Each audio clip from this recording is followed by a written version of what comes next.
So today I'm here to tell you more about someone that you probably have not heard of. His name is Robert Smalls of South Carolina. Hi, this is Brady Velaconia, and I'm here with another History Minute.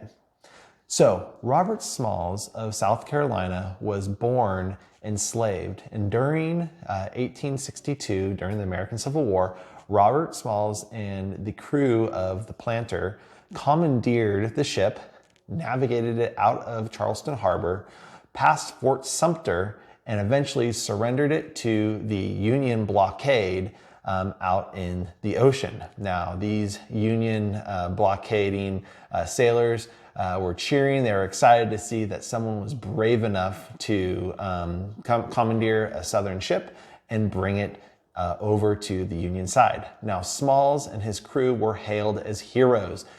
And they were celebrities in both the North and the South at this time, whether their tale being shown in the newspapers or by word of mouth.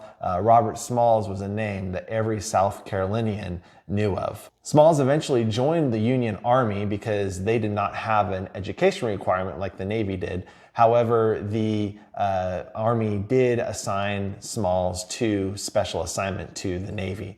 Now, Robert Smalls continued to conduct missions for the Navy, both aboard the Planter and on other ships. And it was also during this time that Smalls taught himself to read and to write. He actually hired people, tutors, to help him to become educated. So education was definitely something that Robert Smalls took very seriously and was a crusader for through the rest of his life. After the Civil War, Smalls and his family returned to South Carolina, specifically Beaufort, his hometown, and he began to promote local entrepreneurship amongst the freed slaves there in his hometown. He was known to have run many successful businesses. He owned many homes during that time, and he also had an influence in local politics. But local politics wasn't where he stopped. He eventually moved on to state and the national level as a representative for South Carolina in the United States Congress. Now, Robert Smalls eventually retired and continued to stay active in Beaufort community life, both in the church, which was very important to him, but also in the schools and in the business community. In 1915, Robert Smalls passed away at the age of 75, and he still continues to have a legacy in that town today. Many schools are named after him, as well as other facilities in town. So there you have it, guys.